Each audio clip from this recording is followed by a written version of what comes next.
TV Next International. برائے مہربانی channel کو سبسکرائب کر لیجئے۔ السلام علیکم ناظرین، میں آپ کا میزبان منصور ساحل ٹی وی نیکسٹ انٹرنیشنل کے پروگرام مجھے ہے حکم اذاں کے ساتھ حاضر خدمت ہوں۔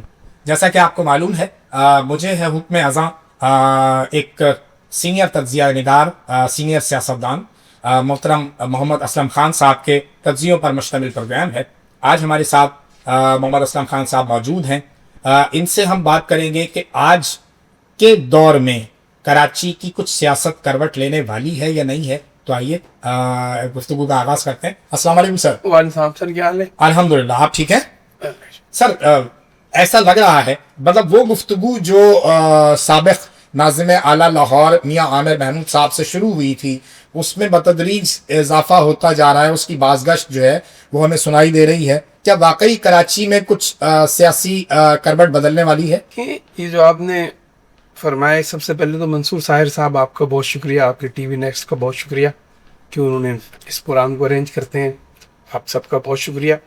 سب سے پہلے تو میں اس بات کی وضاحت کر دوں کہ جو میاں عامر نے یہ بات شروع کی تھی، میاں عامر نے 2025 میں یہ بات شروع کی تھی۔ جی، میں 2018 سے یہ بات کر رہا ہوں۔ 2019 میں جب میں انٹلیکچوئل فورم آف پاکستان کا چیئرمین تھا، اس وقت میں نے پریس کانفرنس میں یہ بات کہی تھی کہ پاکستان میں انتظامی یونٹ بننے چاہیے۔ میں کراچی کے حوالے سے بات کرتا تھا کیونکہ میرا مین ٹارگٹ ہمیشہ کراچی ہوتا ہے، لیکن کراچی ہے تو پاکستان ہے، پاکستان ہے تو کراچی ہے، یہ لازم و ملزوم ہے۔ پاکستان اور کراچی، کیونکہ کراچی پاکستان کا بڑا شہر ہے، کراچی پاکستان کا ہب ہے، کراچی جو ہے وہ اس حوالے سے میں ہمیشہ یہ بات کہتا تھا کہ کراچی کو اس کی شناخت ایک الگ شناخت ہونی چاہیے۔ تو 2019 میں میری پریس کانفرنس موجود ہے جس میں نے پورے پاکستان کے لیے کہا تھا کہ جتنے ڈویژن ہیں اتنے انتظامی یونٹ بنا دیے جائیں۔ اس وقت 29 یونٹ تھے۔ تو میاں عامر نے تو ابھی کہی ہے، میں تو گزشتہ کوئی 8 سال سے یہ بات کر رہا ہوں کہ کراچی کو ایک الگ انتظامی یونٹ بنایا جائے اور پاکستان میں جتنے ڈویژن ہیں اتنے انتظامی یونٹ بنا کر پاکستان کی سیاست میں تبدیلی لائی جائے تاکہ پاکستان ترقی کرے۔ کیونکہ جس سیاست میں، جو صوبوں کی سیاست ہے، اس میں ہم انوالو ہیں، اس میں سوائے کرپشن، برادری سسٹم اور کچھ بھی نہیں ہے۔ صرف چند مفاد پرست لوگ جو کہ غلام تھے، اپنی سوچ کے غلام ہیں، ان سوچوں کے غلام ہیں جن سے انہوں نے غلامی حاصل کی تھی، آج بھی ان کا ہی کھا رہے ہیں اور ان کا ہی غرا رہے ہیں، اور پوری قوم کو انہوں نے وہی سمجھا ہوا ہے جو 1947 سے پہلے سمجھتے تھے، اور آج تک وہ کامیاب بھی ہیں، کامیابی بھی ہیں۔ لیکن یہ کامیابی جب ختم ہوگی جب پاکستان کی اسٹیبلشمنٹ، دنیا کی اسٹیبلشمنٹ جب چاہتی ہے ملک کی ترقی کرنے کے لیے تو وہ اقدامات کرتی ہے۔ سیاستدان عموماً اقدامات جب بھی کرتے ہیں وہ اتنے مضبوط نہیں ہوتے جو اسٹیبلشمنٹ کرتی ہے۔ تو اسٹیبلشمنٹ اگر چاہے گی کہ ترقی کرے ملک تو ملک ترقی کرے گا، اگر اسٹیبلشمنٹ خاموشی سے نیوٹرل بیٹھ جائے گی تو کوئی ترقی نہیں ہوگی، کیونکہ سیاستدان اور خاص کر پاکستان کا سیاستدان اس ملک سے مخلص نہیں ہے۔ اس ملک سے اگر کوئی مخلص ہے تو اس ملک کی اسٹیبلشمنٹ ہے، اس ملک کے ادارے ہیں۔ بالکل ٹھیک۔ تو ان اداروں کو چاہیے کہ وہ اس ملک کی ترقی کے لیے جو بھی طریقہ کار وہ واضح کر سکتے ہیں وہ کریں۔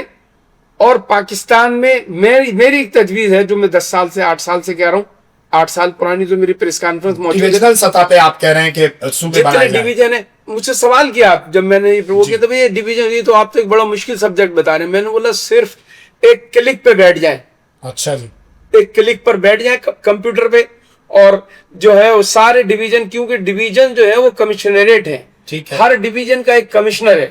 تو جب کمشنر ہے تو پورا سسٹم کمشنر کے تحت ہے، اور پورا سسٹم موجود ہے، سوائے آئی جی اور D I G, additional I جی ہے، آئی جی پورے سندھ کا ہے، تو اس لیے وہ ساتھ کے ساتھ جتنے بھی سندھ میں ڈویژن ہے اتنے کا آئی جی ہے، لیکن باقی ہر ڈویژن کا ایک ڈی آئی جی موجود ہے۔ بالکل صحیح۔ سر چونکہ ہمارا تو خاص ٹارگٹ اور موضوع جو ہے وہ کراچی ہوتا ہے، کراچی کے حوالے سے اگر ہم تھوڑا سا یہاں اسٹے کریں کراچی پہ، تو کراچی کے حوالے سے جو اس وقت کی بازگشت ہے اس میں ایک نیا حوالہ جو ہے وہ کچھ تھوڑے تھوڑے عرصے کے بعد ایک رنگر آتی ہے کہ جی کچھ نیا ہونے والا ہے اور بہت جلد جو ہے وہ ایک لندن سے آواز سنائی دے گی ہیلو کی، اس طرح کو آپ ہے سمجھ رہے ہیں آپ کو شاید کچھ ایسا ہونے جا رہا ہے؟ دیکھیں اگر ہوتا بھی ہے ہمیں تو اس پہ کوئی اعتراض نہیں ہے، لیکن اگر آپ یہ دیکھیں اور سمجھیں کہ بھئی ہیلو کی آواز کس نے روکی تھی اور ہیلو کی آواز لائے گا کون؟ ٹھیک ہو گیا، ٹھیک ہے، ہیلو کو بنانے والے کون لوگ تھے؟ یعنی میں ڈام لے کے کہہ دیتا ہوں کہ ایم کیو ایم کو بنانے والے کون لوگ تھے، کن مقاصد کے تحت بنی تھی؟ سر بتا دیں اگر آج آپ بتانے کا موڈ بنا کے بیٹھے ہوئے، ہم بھی نوٹ کر لیں کہ ایم کیو ایم کو کس نے بنایا تھا؟ ایم کیو ایم کو اسٹیبلشمنٹ نے بنایا تھا۔ کون نام تھے؟ ضیاء الحق کے زمانے میں اسٹیبلشمنٹ نے بنایا تھا، غوث علی شاہ اس وقت سی ایم ہوتے تھے جس وقت سارے کے سارے معاملات طے ہوئے، اور میرے پاس ایسے شواہد موجود ہیں صحیح کہ باقاعدہ پہلے پلاننگ کی گئی 1981 کے اندر، پہلے یہاں شیعہ سنی فسادات کرا کے کراچی کا امن تباہ کرنے کی کوشش کی گئی۔ اس کے بعد میرے پاس ایک ایسا ثبوت موجود ہے، میں ایسے آدمی کو جانتا ہوں جس کو 6 کروڑ روپے لے کر بھیجا گیا اور یہ کہا گیا کہ کراچی میں پنجابی مہاجر فساد کراؤ، اس شخص نے کہا انکار کر دیا، اس نے یعنی 80s کے اندر 6 کروڑ روپے کی بڑی اہمیت ہوتی تھی، اس نے کہا کہ نہیں میں پنجابی فسادات نہیں کراؤں گا، پنجابی مہاجر فسادات نہیں کراؤں گا۔ بعد میں پھر پنجابی مہاجر فسادات بشرا دیدی کے واقعات سے بات شروع ہوئے اور ایک منظم سازش کے تحت کراچی شہر کے امن و امان کو برباد کیا گیا۔ پہلے مہاجر پٹھان فسادات شروع ہوئے، پھر مہاجر پنجابی فسادات شروع ہوئے، اور اس کے بعد مہاجر سندھی فسادات شروع ہوئے، یعنی پاکستان کی تینوں قوم سے مہاجروں کو لڑوایا گیا ایک سازش کے۔ آپ کہہ رہے ہیں باقاعدہ ایک پلاننگ کی گئی، ایک سازش کی گئی، اس ساری لڑائی جھگڑے میں جو قومیتیں ہیں وہ انوالو نہیں تھیں، کچھ اور عناصر تھے جنہوں نے لڑوایا۔ دیکھیے نا حالات پیدا کیے جاتے، صحیح، جو عناصر ہیں جو لڑانا چاہتے تھے کراچی شہر میں، کراچی شہر کو برباد کرنا چاہتے تھے، کراچی کے لوگوں کا امن و سکون برباد کرنا چاہتے تھے، کراچی کو لوٹنا چاہتے تھے۔ دیکھیں کراچی اب اس وقت میکسیکو سٹی کی طرح ہے، یہاں مختلف مافیات ہیں، چھوٹی بڑی بہت ساری ڈاکوؤں کی مفادات ہے، یعنی سب سے چھوٹی مافیا جو ہے کراچی میں وہ ٹھیلے والے ہیں نا، یہ جو روڈ میں ٹھیلے لگتے ہیں، یہ ایک مافیا، یہ بھی ایک مافیا ہے۔ ٹھیک ہے، فقیر جو ہے وہ جو بھیک مانگ رہا ہے وہ بھی ایک مافیا ہے، بالکل صحیح ہے، جو ہے وہ بھی کسی مافیا ایک سسٹم کے تحت کنٹرول ہوتا ہے۔ میں تو یعنی آپ یہ سوچیں کہ اس شہر میں 114 تھانے ہیں، 114 تھانے فقیروں کو کنٹرول نہیں کر سکتے۔ اس شہر کے اندر جو لوہے کی چوری ہو رہی ہے، پیڈسٹرین برج کے لیے چوری ہو رہی ہے، گٹر کے ڈھکنے چوری ہو رہے ہیں، 114 تھانے ہیں، 114 تھانے کے کم سے کم ایک تھانے کا کم سے کم 50 مخبر بھی اگر آپ رکھیں جو تھانے کے معاملات کو پورے معاملات کو دیکھتا ہے، تو آپ یہ سوچ لیں کہ 7,500-8 ہزار لوگ کراچی کے معاملات کو پولیس کی شکل میں دیکھتے ہیں۔ ٹھیک ہے، تو آج وہ ڈکن چوری کرنے والے، یعنی جہاں سے ڈکن خریدا جاتا ہے، جہاں جو چوری کیا جاتا ہے، تو چوری ہو رہی ہے، چوری کرنے والا تو چھپ کے چوری کرتا ہے، لیکن وہ لوہا جو خریدتا ہے وہ تو ایک دکان والا خریدتا ہے نا، اس دکان والے کو کیوں نہیں پکڑا جاتا؟ بالکل صحیح ہے۔ تو یہ جتنی چھوٹی چھوٹی اور چھوٹی بڑی بڑی مافیا ہیں، کراچی کو ٹارگٹ کیوں کیا ہے مافیاز نے؟ سب سے بڑا ٹارگٹ جو ہے مافیاز کا جو ہے، اب آپ دیکھ لیں کراچی میں ایک سسٹم بن گیا ہے، اس سے پہلے یہ سسٹم نہیں تھا۔ 2-3 پارٹیاں تھیں، ان کے کارکن آپس میں لڑتے تھے کراچی کو اپنے قبضے کے لیے، کراچی پہ قبضے کے لیے، کراچی کی زمینوں پہ بھی کچھ قبضہ کرنے کی کوشش کرتے تھے، لیکن اتنی تیزی کے ساتھ قبضہ نہیں ہوتا تھا۔ صحیح، کہ جو ہے نا، تو قبضہ گروپ بنانے والوں نے، یعنی کیونکہ میں آپ کو یہ بتا دوں کہ ہیروئن سے زیادہ پیسہ جو ہے وہ زمین میں ہے، تو اب ان لوگوں نے جو اس ملک کو تباہ کر کے مافیاز، اس شہر کو تباہ کر کے مافیاز کے کنٹرول میں لے آئے، اب ڈائریکٹ جو ہے نا یہ سسٹم بنا ہوا ہے، جس سسٹم کو کوئی اور نہیں چلا رہا ہے، اس شہر کے تمام، یعنی سندھ گورنمنٹ اس سسٹم کو چلا رہی ہے۔ سندھ گورنمنٹ کا ایک آرڈر ہوتا ہے کہ بھئی یہ جتنے بھی لوگ ہیں ان کے معاملات میں پولیس ان کی FIR بھی نہیں کاٹے گی، یعنی سب سے بڑا اس وقت جو سسٹم ہے، زمینوں کا بڑا سسٹم ہے، آپ ان کے خلاف ایک FIR کٹوا لیں تو میں آپ کا غلام ہو جاؤں گا. ان کے خلاف جن کو ساری دنیا کو معلوم ہے, کراچی کا جو زمین پہ جتنے قبضہ کرتے ہیں 114 باقاعدہ ناموں کی اسٹیبلشمنٹ نے جو ہے نشاندہی کی تھی کہ یہ لوگ ہیں جو اس شہر کے اندر زمین پہ قبضے کر رہے ہیں, ان کے خلاف کارروائی کی جائے.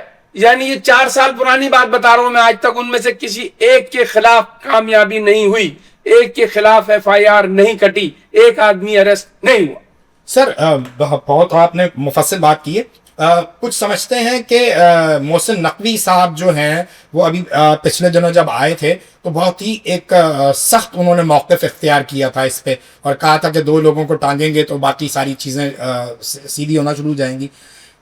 جو اس وقت سوال یہ ہے کہ جو اس وقت کے ہمارے جو اطراف سرحدی حوالے ہیں, جو اس وقت خطے کی صورتحال ہے, ان سے اگر جب ہم فارغ ہو جائیں گے تو آپ سمجھتے ہیں کہ اسٹیبلشمنٹ یا سرکار کچھ اس طرف کو دھیان دینا چاہے گی کہ کراچی, کیونکہ کراچی کی بہتری اور کراچی کی ترقی سے ملک کی ترقی جڑی ہے. دیکھیں میں نے آپ کو بتایا اس وقت جب آپ نے MKM کا ذکر کیا تھا تو اس وقت بھی آپ دیکھیں پنجابی پختون اتحاد بھی بنا تھا, پنجابی قومی موومنٹ بھی بنی تھی, پختونوں کے لیے بھی بنا تھا. یعنی اس وقت ANP اور پنجابی پختون اتحاد, MKM, پیپلز پارٹی, یہ سب مل کر اس شہر کو تباہ کر رہے تھے, لڑائی جھگڑا کر. اچھا, آپ کہہ رہے ہیں کہ کوئی ایسی, مطلب سوال سے آپ کے جواب سے سوال نکلا ہے کہ کوئی ایک سیاسی جماعت ایسی نہیں تھی جس نے کراچی کو بنانے کی کوشش کی؟ کوئی نہیں. مسلم لیگ نون کو دیکھ لیں آپ, مسلم لیگ نون کراچی میں کوئی انٹرسٹ نہیں رکھتی. کیوں؟ وہ کہتے ہیں یار کہ ہمیں کیا ضرورت پڑی کہ ہم کراچی, انہوں نے جو ہے وہ سندھ جو ہے وہ پیپلز پارٹی کو دیا ہوا ہے, خود بولتے ہمیں پنجاب دے دو, وہ بولتے ہیں ہم صرف پنجاب کے ہیرو ہیں, اور تھوڑا ایریا انہوں نے وہ لے لیا تھا ہزارہ والا KPK کا, باقی سندھ پنجاب. سر اگر ہم ماضی میں جائیں تو ماضی ہمیں یہ بتاتا ہے کہ پاکستان مسلم لیگ کے کراچی سے MNAs بھی منتخب ہوتے رہے ہیں, MPAs بھی منتخب ہوتے رہے ہیں, کیپٹن علیم صدیقی, ابوبکر شیخانی, XYZ. دیکھیے منتخب ہوتے رہے, اس کے بعد سب ان میں سے کوئی ایک آدمی ایسا بتا دو جو آج مسلم لیگ نون میں ہے. سب چھوڑ کے چلے گئے کیونکہ انہوں نے بولا کہ یار ہم کہاں سے قوم کو, کراچی کے لوگوں کو کہاں سے جواب دیں گے. کراچی کے لیے نواز شریف, یعنی نواز شریف صاحب اورنج ٹرین بنا رہے ہیں, اور نواز شریف صاحب, شہباز شریف صاحب پنجاب کو ترقی دے رہے ہیں, نواز شریف صاحب اور فیڈرل گورنمنٹ اور پنجاب گورنمنٹ مل کے پنجاب کو ترقی دے رہی ہے. ہمیں کوئی اعتراض نہیں ہے, پورے ملک کی ترقی ہونی چاہیے, پورے ملک کا حق ہے. اسی طریقے سے کراچی کو کیوں نہیں ترقی دی گئی؟ سر یہ تو آپ کا احساس کمتری بول رہا ہے نا سر, معذرت کے ساتھ. آپ اگر سندھ میں کوئی ترقی نہیں ہو رہی تو آپ پنجاب کی ترقی سے کیسے جالس ہو سکتے ہیں؟ نہیں جیلس نہیں ہو رہا میں آپ کو بتا رہا ہوں, یہ ذمہ داری ہے نا جی. فیڈرل گورنمنٹ جو ہے وہ ذمہ دار ہے پورے پاکستان کی. سر 18ویں ترمیم کے بعد صوبے میں, ترمیم کے بعد بھی کیا ان کو نہیں معلوم کہ جو ہے اس جگہ جو انفراسٹرکچر پر زمینوں پہ قبضے ہو رہے ہیں, اور کتنے بڑے پیمانے پہ ہو رہے ہیں, تو کیوں نہیں فیڈرل گورنمنٹ اس پہ جو ہے نا حساب کتاب کرتی, صوبوں میں مداخلت نہیں ہو جائے گی؟ نہیں, کرپشن پہ تو کرے. اوکے دیکھیے نا, آج بھی اگر ہم یہ کہہ دیں گے جناب کہ ISI جو ہے نا میرے کنٹرول میں نہیں ہے, یہ MI میرے کنٹرول میں نہیں ہے, وہ آرمی کے کنٹرول میں, تو IB تو پرائم منسٹر کے کنٹرول میں ہے نا, ISI پریزیڈنٹ آف پاکستان کے کنٹرول میں. پریزیڈنٹ آف پاکستان تو ابھی سندھ سے ابھی بنا ہے نا, آصف زرداری سے پہلے تو 2 اور تھے. انہوں نے کیوں نہیں آرڈر جاری کیے کہ جو ہے نا ان تمام لوگوں کو جو کہ کرپٹ ہیں ان کے خلاف کارروائیاں کی جائیں, ان کو سزائیں دلائی جائیں. اب محسن نقوی صاحب بھی آئے ہیں, اس بات کو جو آپ کہہ رہے ہیں کتنا عرصہ گزر گیا. نہیں سر, میں نے کہا کہ خطے کی صورتحال اس وقت متقاضی نہیں ہے, دیکھیں خطے کی صورتحال تقاضا کر رہی ہے کہ تھوڑا سا رک کے کام کیا جائے. اگر مثال کے طور پر آپ کے پاس جب آپ علاج کرانے جائیں گے تو ڈاکٹر کہے گا آپ کو یہ بیماری ہے, لیکن اگر وہ بیماری بالکل اوپر چلی آئے گی, کینسر جب بالکل آخری سٹیج پہ چلا جائے گا, تو یہ تھوڑی کہا جائے گا کہ رک جاؤ, کینسر جب آخری سٹیج پر ہے تو اسی وقت آپریشن ہوتا ہے. جی بالکل ٹھیک. یعنی وہ کہہ کر وہ چلے گئے محسن نقوی صاحب, پھر اس کے بعد انہوں نے کارروائی کیوں نہیں کی؟ ذمہ داری ہے نا, وزیر داخلہ اس ملک کا ذمہ دار ہے, اس ملک کو چلانے کا ذمہ دار ہے, امن و امان کا ذمہ دار ہے, لٹیروں کے خلاف کارروائی کا ذمہ دار ہے, تمام چیزوں کا ذمہ دار وزیر داخلہ ہے. پولیس بھی 18ویں ترمیم کے باوجود پولیس کس کے انڈر میں؟ آج بھی جو ہے پولیس کی جو بڑی ہائر کلاس ہے وہ جو ہے وزیر داخلہ کے انڈر میں. لیکن اس ملک کا تصور سوچیں آپ, اس ملک کا اس ملک کا آئی جی جو ہے وہ آزاد نہیں ہے, اس ملک کا ڈی آئی جی جو ہے وہ اپنے طور پر کوئی کاروائی نہیں کر سکتا. کیوں؟ پہلے یہ تو سب سے پہلے تو پولیس کو بالکل آزاد کیا جائے. آج مجھے بتائیں جو اینٹی کرپشن ہے, اینٹی کرپشن نے کتنے لوگوں کے خلاف کاروائی کی, کتنی ان کے پاس اپلیکیشنیں گئی اور کتنے لوگوں کے خلاف انہوں نے کاروائی کی, کتنے لوگوں کو سزا دلوائی.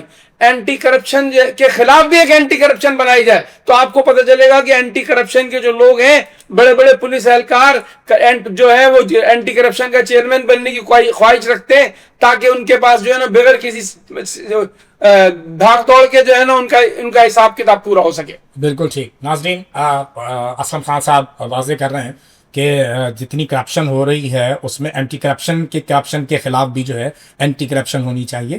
یہاں لے گئے ہم ایک چھوٹا سا وقفہ, ہمارے ساتھ رہیے, ابھی حاضر ہوتے ہیں. TV Next International. برائے مہربانی چینل کو سبسکرائب کر لیجئے. اگر آپ ایکٹنگ کرنا چاہتے ہیں تو ہم آپ کو اپنی نئی ڈرامہ سیریز میں چانس دے رہے ہیں. کوئی آڈیشن نہیں, براہ راست ریکارڈنگ پر تشریف لائیں اور اپنے خوابوں کو تعبیر دیں. ابھی کال کیجئے 0314-1247-315. TV Next International. برائے مہربانی چینل کو سبسکرائب کر لیجئے. TV Next International. Welcome back ناظرین. محمد اسلم خان صاحب سے جو ہماری گفتگو ہو رہی ہے, خان صاحب نے ایک بہت ہی اہم نقطہ اٹھایا ہے کہ جس سے مجھے یہ میرے ذہن میں یہ سوال جو ہے اٹھا ہے کہ جو سیاستدان ہیں پاکستان میں وہ کریٹ کیے جاتے ہیں, وہ بنائے جاتے ہیں. آپ نے براہ راست الزام لگایا خان صاحب کہ کراچی کی سیاست میں بانی ایم کیو ایم کو کریٹ کیا گیا, سرور اوان کو کریٹ کیا گیا, شاہی سید کو کریٹ کیا گیا, آپ کے بقول کے اے این پی بھی تھی, پی پی آئی بھی تھی اور ایم کیو ایم بھی تھی. یہ ساری جو آسان ایک ہدف ہوتا ہے, کیونکہ وہ فوری جواب دینے کی پوزیشن میں نہیں ہوتی اسٹیبلشمنٹ جو ہے, تو اسٹیبلشمنٹ فوری جواب نہیں دے گی, تو فوری جواب اگر اسٹیبلشمنٹ نہیں دے رہی ہے تو آپ لوگوں کا آسان ٹارگٹ ہے کہ آپ اس کو جو ہے فوکس کر دیں, کیونکہ سیاستدان تو آپ کو ریٹرن میں جواب دیتا ہے. کوئی بھی سیاسی جماعت کا ایک رکن دوسرے رکن کے ساتھ بات کرے گا, ایک وہاں سے جواب آئے گا. اسٹیبلشمنٹ کی طرف سے کبھی کوئی جواب نہیں آتا, تو بہت آسان ہوتا ہے کہ ہم ان کو ٹارگٹ کر کے یہ بات کہہ دیں کہ جی یہ ان کا کریٹ کیا ہوا ہے. کیا فائدہ اور کیا نقصانات ہوتے ہیں آپ کے بقول اگر کراچی میں یہ سارے معاملات اسی طرح کیے گئے جیسے آپ بتا رہے ہیں؟ تو دیکھیں, آج آپ نے جو بات کی کہ کراچی میں سیاستدانوں کو کریٹ کیا گیا, سرور اوان ہوئے, شاہی سید, اس طریقے سے جتنے بھی الطاف حسین اور جتنے بھی لوگ سر میں نے آپ کی بات دہرائی ہے کریٹ کیے گئے. آپ اگر 1947 کے بعد سے دیکھ لیں تو آپ کو یہ اندازہ ہوگا کہ اس ملک میں جتنے بھی سیاستدان تھے وہ آئے, جو پاکستان بنانے کے جو ذمہ دار تھے, جنہوں نے پاکستان بنایا, ان کے بعد جتنے بھی لوگ آئے. اچھا آپ ان کی حالتیں تو دیکھیں, جو پاکستان جنہوں نے بنایا وہ غدار قرار دیے گئے. بنگال کے چیف منسٹر کو سہروردی جیسے لوگوں کو غدار قرار دے دیا گیا. محترمہ کنیز فاطمہ کے لیے جو نازیبہ جملے استعمال کیے گئے وہ کس نے استعمال کرائے؟ گورنمنٹ نے استعمال کرائے نا, ایوب خان کے دور میں استعمال کیے گئے نا. اسی طریقے سے اگر آپ دیکھیں گے کہ جتنے بھی لوگ تھے تو آپ کو اندازہ ہوگا, یعنی ذوالفقار علی بھٹو صاحب, آپ کیا سمجھتے ہیں پیپلز پارٹی جو لیڈر جتنے بنائے گئے, کیا بھٹو صاحب کو اسٹیبلشمنٹ نے کریٹ نہیں کیا؟ نواز شریف کو اسٹیبلشمنٹ نے کریٹ نہیں کیا, شہباز شریف کو اسٹیبلشمنٹ نے کریٹ نہیں کیا.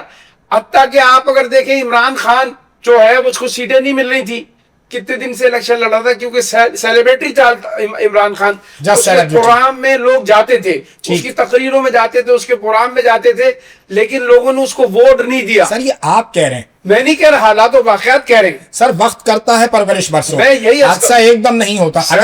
اگر آپ کسی جگہ پہ مستقل کچھ نہ کچھ اس طرح کا کریں گے, جیسے ایک فرسٹریشن کریٹ ہوگی تو کوئی نہ کوئی تو نکل کے آئے گا, چاہے وہ بانی ایم کیو ایم کی صورت میں ہو یا قیدی نمبر 804 کی صورت میں ہو. دیکھیے قیدی نمبر 804 یعنی عمران خان کے لیے اگر آپ کہتے ہیں تو عمران خان نے تو اپنی تقریروں میں کہا ہے, اپنی تقریروں میں اس نے کہا ہے کہ مجھے جب بجٹ منظور کرانے کی ضرورت ہوتی تھی تو میں فکر نہیں کرتا تھا, میں ان لوگوں کو کہتا تھا کہ بھائی یہ بجٹ, یہ عمران خان کے الفاظ بتا رہا ہوں, میں اپنے الفاظ نہیں بتا رہا ہوں. اسی طریقے سے آپ دیکھ لیں نواز شریف صاحب کیا کہتے رہتے ہیں کہ مجھے کیوں نکالا گیا. کس نے نکالا بھائی؟ کوئی تو ہے نا جس کو, کوئی تو ہے, یعنی اسٹیبلشمنٹ کے علاوہ کون ہو سکتا ہے؟ عمران خان کہتے ہیں مجھے نکالا گیا, آصف زرداری کہتے ہیں کہ آصف زرداری کے بیٹا آج جو گلگت بلتستان میں کہہ رہے ہیں کہ بھئی اگر آصف زرداری کو نہیں ہٹایا جاتا, یعنی آصف زرداری 5 سال صدر رہے, آصف زرداری صاحب کو کہاں ہٹایا گیا؟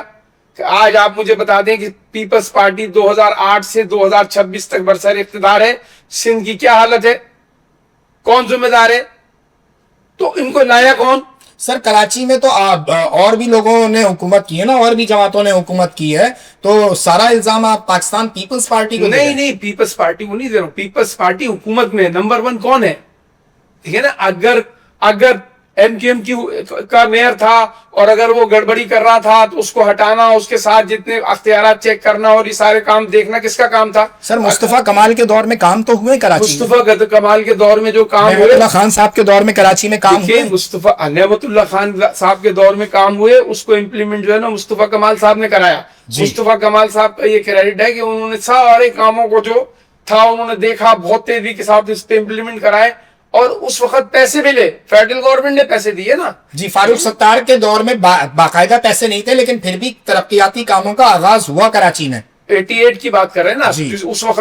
اس وقت کے دور کو اگر آپ دیکھیں گے تو اس وقت کا دور ایم کیو ایم کا بہت اچھا دور تھا. اس دور میں کام بھی ہوئے اس دور میں, لیکن 1990 کے بعد. سر آپ یہاں خد کلامی کرنا, اتنی اچھے موڈ میں آپ آ گئے ہیں تو یہ سوال جو ہے پوچھ لیا جائے اس اچھے موڈ کے ساتھ کہ کیا ایم کیو ایم نے سب برے کام کیے, کچھ اچھے کام نہیں کیے؟ میں نے آپ کو بتائیے نا سر, کچھ اچھے کام بتائیے نا سر. سر میں نے بتایا کہ 1988 کے بعد سے لے کر 1991 تک کا جو لوکل گورنمنٹ کا وقت تھا وہ ایم کیو ایم نے کراچی شہر کے ساتھ اچھا کیا اور کراچی شہر کے لیے کام کیا. اور اس کے بعد آپ دیکھیں نا, اس کے بعد آپ مجھے بتا دیجیے کہ ایم کیو ایم نے کیا کیا. سر مصطفیٰ کمال کا دور پہ ہیں. مصطفیٰ کمال کا جو دور تھا اس میں نے آپ کو بتا دیا کہ بانی کی آشیرواد نہیں تھی ان کو کیا؟ دیکھیے مصطفیٰ کمال صاحب نے جو بھی کام کیا وہ الطاف حسین کی آشیرواد سے کیا. ٹھیک ہو گیا. ان کو میئر بھی انہوں نے بنایا تھا. صحیح. جیسے تو اس وقت یہ تو کام ہوئے نا, لیکن باقی جتنے کام تھے جو کراچی کے مین مقاصد تھے, آپ مجھے بتائیں کتنے لوگوں کو نوکریاں دی گئیں. چھوٹے چھوٹے اداروں کی بات نہیں کر رہا ہوں میں, سوائے کے ایم سی واٹر بورڈ کے علاوہ کتنے لوگوں نے سندھ گورنمنٹ کے اداروں میں لوگوں کو نوکریاں دی گئیں. آج کراچی شہر میں اگر آپ دیکھیں گے تو آپ کو پتہ چلے گا کہ کراچی شہر میں کراچی شہر کے جو ادارے ہیں ان پہ بھی قبضہ کر لیا گیا ہے. یعنی میئر تو آج بھی موجود ہے, اس سے پہلے بھی ایم کیو ایم کا میئر موجود تھا, وہ ہمیشہ رونا ہی روتا رہا کہ مجھے اختیارات نہیں ملے. آج میئر کراچی صاحب کہتے ہیں کہ مجھے اختیارات ہیں. اگر ان کے پاس سارے اختیارات ہیں تو ان روڈوں کی حالت تو دیکھیں. آپ دیکھ لیں سیبرج کا کیا حال ہے, آپ دیکھ لیں روڈوں کا کیا حال ہے, آپ دیکھ لیں پانی کی لائنوں کا کیا حال ہے. اس کا ذمہ دار کون ہے؟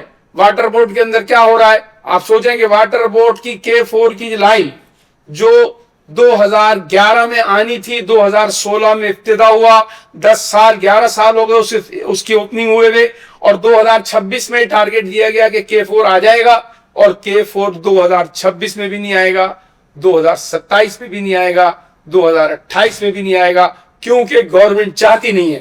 گورنمنٹ چاہے گی تو یہ 2027 میں بھی آ سکتا ہے, صرف اس کے لیے فنڈنگ کی ضرورت ہے. فیڈرل گورنمنٹ کی ذمہ داری ہے فنڈنگ کرنا, پروونشل گورنمنٹ کی ذمہ داری ہے. یعنی یہ ساری چیزیں پیپلز پارٹی کو کرنی ہے نا. یہ ذمہ دار کون ہے؟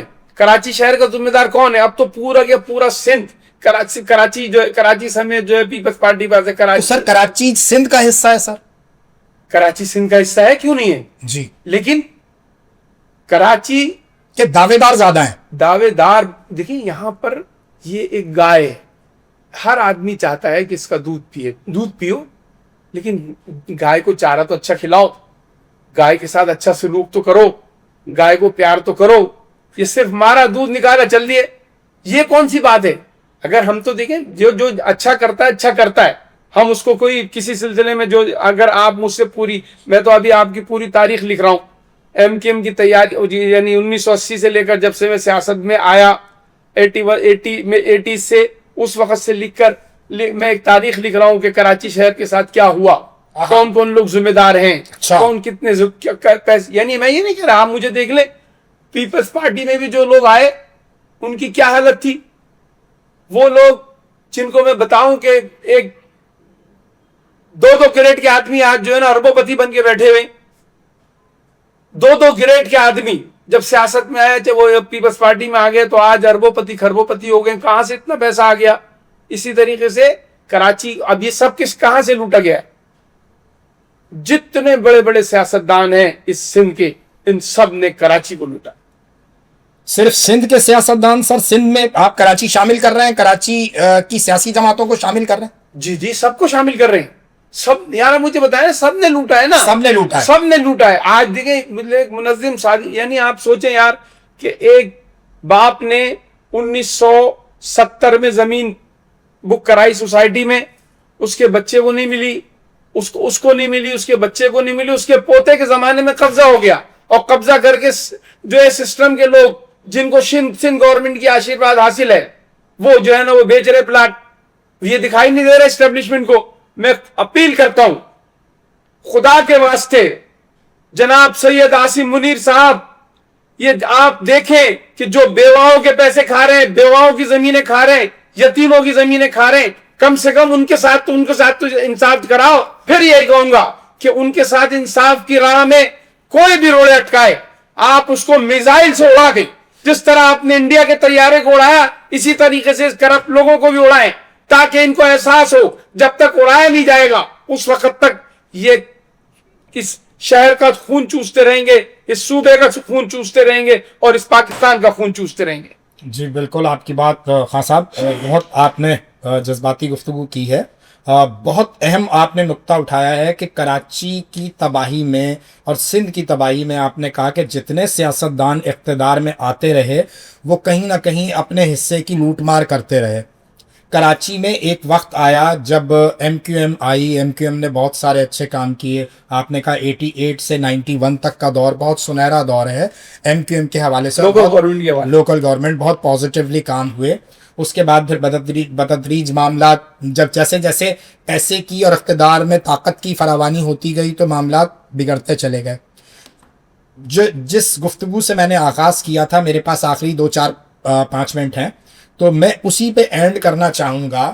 میرے پاس جو اطلاعات آ رہی ہیں، خاص طور پہ سوشل میڈیا پہ بہت زیادہ یہ ٹرینڈ ہو رہا ہے کہ لندن سے جو ہے وہ ہیلو کی آواز آنے والی ہے، اور اس کا جو حوالہ دے رہے ہیں ایک بہت اہم انٹری جو ہے وہ واسع جلیل صاحب کی امریکہ سے واپس ایم کیو ایم لندن میں ہوئی ہے. تو کہیں آپ محسوس کرتے ہیں کہ اگر یہ ہیلو کی آواز دوبارہ کراچی میں گونجے گی تو یہ پازیٹیو وے میں کچھ بہتری آئے گی اور معافی نامے یہاں سے تیار ہونا شروع ہو جائیں گے لوگوں کے، یا جو ہے وہ سیاست میں اور زیادہ کوئی گھمبیر معاملات ہو جائیں گے اور کچھ بھنور میں چلی جائے گی کراچی کی سیاست؟ دیکھیں اگر پازیٹیو سیاست کرنی ہے، میں تو پازیٹیو سیاست کے خلاف ہی نہیں ہوں. اگر الطاف حسین صاحب آتے ہیں پازیٹیو سیاست کرتے ہیں تو ان کو بھی سیاست کرنے کا حق ہے. آپ ان کو ویلکم کریں گے؟ ہم تو ہر کسی کو ویلکم کرتے ہیں. کراچی کے لوگ کس کو ویلکم نہیں کرتے؟ ہم صرف یہ چاہتے ہیں. خان صاحب کو بھی ویلکم کیا تھا، عمران خان صاحب کو بھی ویلکم کیا تھا. عمران خان کو کتنا ویلکم کیا کراچی کے لوگوں نے؟ آپ مجھے بتائیں عمران خان کبھی ایک دن بھی کراچی میں ایک رات کو رکا ہے؟ کیا کراچی شہر کے لیے عمران خان نے کوئی کام کیا؟ سر کوئی تو وجہ ہوگی، کیوں نہیں رکے؟ کیوں؟ اب یہ عمران خان سے پوچھا جائے نا. کراچی کے لوگ جس پہ جان دینے کے لیے تیار ہیں. اگر عمران خان اگر اپنے دور میں چاہتے تو ایک آرڈیننس کے ذریعے کراچی کا پریزیڈنٹ بیٹھا ہوا تھا، کراچی کو ایک الگ کر سکتے تھے، کراچی کو فیڈرل گورنمنٹ کے انڈر میں کر سکتے تھے، کراچی کو 245 کے تحت جو ہے وہ فوج کو دے سکتے تھے. یعنی آپ دیکھیں نا یہ سارے کام تو عمران خان کر سکتے تھے نا. کراچی کے لوگوں ان کو نہیں معلوم کہ حالات کیا ہیں، ان کو نہیں معلوم کہ کتنی کرپشن ہو رہی ہے، ان کو نہیں معلوم تھا کہ کیا کچھ نہیں ہو رہا ہے. کیا ان کے پاس رپورٹ نہیں تھی؟ اگر ان کے پاس رپورٹ نہیں تھی تو ان سے نائب وزیر اعظم نہیں ہے. پاکستان کے تمام وزیر اعظم کو معلوم ہوتا ہے کہ کراچی کے اندر کیا ہو رہا ہے. پاکستان کے تمام صدور کو معلوم ہوتا ہے، پاکستان کے تمام اسٹیبلشمنٹ کو معلوم ہوتا ہے کہ کراچی میں کیا ہو رہا ہے، ملک میں کہاں کہاں کرپشن ہو رہی، کون کون ذمہ دار ہے. آپ سمجھتے ہیں کہ عمران خان صاحب کے پاس جب وہ اقتدار میں تھے تو اتنا پاور تھا کہ وہ کراچی کو فیڈرل ٹیریٹری جو ہے وہ قرار دلوا سکتے تھے اور یہ کام وہ آسانی سے کر سکتے تھے؟ دیکھیں یہ چیز جو ہے نا بہت آسانی سے کر سکتے تھے، اگر آپ جب اپنے مقاصد حاصل نہیں کر سکتے اقتدار میں آنے کے بعد، اور آپ 5 سال کے بعد اگر آپ یہ بات کہتے ہیں کہ ہمیں کام نہیں کرنے دیا گیا، نواز شریف صاحب کہتے ہیں ہمیں ہٹا دیا گیا، شہباز شریف صاحب کہتے ہیں کہ ہمارے ساتھ یہ ہو گیا، آصف زرداری صاحب کہتے ہیں ہمارے ساتھ یہ ہو گیا، یعنی تمام سیاستدان جب سیاست سے باہر ہوتے ہیں تو یہ کہتے ہیں کہ ہمارے ساتھ اسٹیبلشمنٹ نے ظلم کیا۔ میرے بھائی، جب آپ حکومت میں تھے، اسٹیبلشمنٹ آپ کے انڈر میں تھی، تو آپ نے ان کو کیوں نہیں کنٹرول کیا؟ ان کے پر کیوں نہیں وہ آپ نے باندھا کہ بھئی آج یہ آپ کی حدود ہے، اس حدود سے آپ نہیں نکل سکتے؟ آپ نے کیوں نہیں کیا کہ جو ہے نا وہ اب جو ہے نا آپ تو خود یعنی پریزیڈنٹ آف پاکستان کا بیان موجود ہے، انہوں نے کہا کہ اسٹیبلشمنٹ کی ہمیں مدد کرنی چاہیے۔ مطلب بھائی اسٹیبلشمنٹ کو آپ کی مدد کی ضرورت تھوڑی ہے کوئی، اسٹیبلشمنٹ تو خود ایک اسٹیبلشمنٹ ہے جو خود آپ کو مدد کی ضرورت ہے ان کی، نہیں سب سے پاکستان میں اسٹیبلش جو ادارہ ہے وہ اسٹیبلشمنٹ ہے، تو آپ کو ضرورت تھوڑی ہے کوئی، آپ کو تو پھر چاہیے کہ آپ جو ہے نا اپنے اندر تو کوئی کوالٹی پیدا کریں۔ آج بھی آپ دیکھ لیں، میں نے جو الیکشن سے پہلے ایک بات کہی تھی منصور صاحب کہ جب یہ الیکشن نہیں ہونے چاہیے، اس سے ملک میں خلفشار پیدا ہوگا، اسٹیبلشمنٹ کے خلاف نفرت پیدا ہوگی، کیونکہ جن لوگوں کو وہ جتانا چاہتے ہیں وہ جب آپ ان کو جتوانا چاہیں گے زبردستی تو آپ کے خلاف نفرت بڑھے گی۔ اس لیے میں نے کہا تھا کہ آپ انٹیریم گورنمنٹ لائیں، 5 سال کے لیے جو ہے نا بیوروکریسی کی گورنمنٹ لائیں، اور پاکستان یہ طے کریں کہ پاکستان کو چلانا ہے، ترقی دینی ہے، تو یہ 5 سال کے لیے کر لیں تو آپ کے خلاف عوام بھی نہیں آتی۔ اب جو لوگ آئے انہوں نے کیا کیا؟ اس ملک کو مزید لوٹا، یعنی انہوں نے اسٹیبلشمنٹ کو مزید بدنام کیا، کسی کے کندھے پہ بھی آئے، کسی کے کہنے پہ بھی آئے، چاہے وہ برطانیہ کے کہنے پہ آئے ہو، چاہے انڈیا کے کہنے پہ آئے ہو، چاہے وہ امریکہ کے کہنے پہ آئے ہو، چاہے وہ سعودی عرب کے کہنے پہ آئے ہو۔ آپ بتائیں نا کہ انہوں نے اس ملک کو کیا دیا؟ آج بھی اس ملک کو تباہی کی طرف لے کے جا رہے ہیں۔ وہ بھی اگر آپ دیکھ لیں، اگر فوج نہیں ہوتی تو انڈیا اس ملک پہ قبضہ کر لیتا، انڈیا جو ہے وہ چلا آتا۔ فوج نے ان کو جو جواب دیا ہے، آپ یہ دیکھ لیں، یہ افغان دہشت گرد جو ہے، جو افغان دہشت گردیاں کر رہے ہیں، ان کو کس نے لگام دی؟ فوج نے لگام دی نا، تو فوج ہی تو ہے جو تمام لوگوں کو لگام دیتی ہے، لیکن فوج افغانستان کے لوگوں کو لگام دے رہی ہے، انڈیا کو لگام دے رہی ہے، پاکستان کے دشمنوں کو لگام دے رہی ہے، پاکستان کے ان دشمنوں کو جو اندر بیٹھے ہوئے ہیں، جو پاکستان کی بنیادیں اڑا رہے ہیں، جو پاکستان کی بنیادیں تباہ کر رہے ہیں، ان کو کیوں نہیں لگام دیتی اسٹیبلشمنٹ؟ ان کو بھی لگام دینی چاہیے۔ بالکل آپ کی بات سے اتفاق کریں گے کہ اس وقت پاکستان کی طاقتور فوج جو ہے اس نے پاکستان کی سلامتی، قوم، ملک، سلطنت، ریاست کے لیے ایک ڈھال کا رول جو ہے وہ پلے کیا ہے۔ یہ کردار جو ہے ہمارے لیے باعث فخر ہے، اس میں کوئی دو رائے نہیں ہے۔ اللہ تعالیٰ ہمارے لیے آسانی فرمائے۔ آج کے پروگرام کا وقت ختم ہو گیا ناظرین، انشاءاللہ اگلے ہفتے پھر محمد اسلم خان صاحب سے مجھے ہے حکم اذاں کے سیٹ پر ملاقات کریں گے۔ تب تک کے لیے اجازت، اللہ حافظ۔ برائے مہربانی چینل کو سبسکرائب کر لیجئے۔ TV Next International.